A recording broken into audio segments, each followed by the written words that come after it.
We're escaping the noise and driving into wild Florida.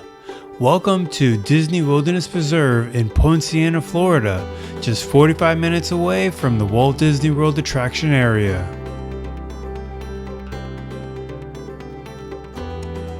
First stop, this peaceful little welcome center. It's simple but packed with info and charm. Now we're on the Wilderness Trail, flat, quiet, and full of that untouched Florida vibe.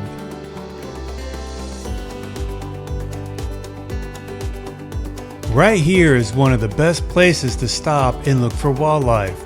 Keep your eyes peeled for deer, turtles, and even eagles, because they live out here too.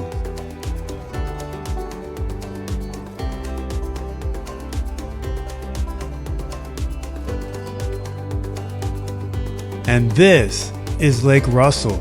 So calm, so quiet, you'd never guess it's just miles from the theme park traffic. Of course, our favorite moment, Mommy and Sweet Pea racing on the trail. Who do you think is gonna win? Be sure to follow us for more adventures.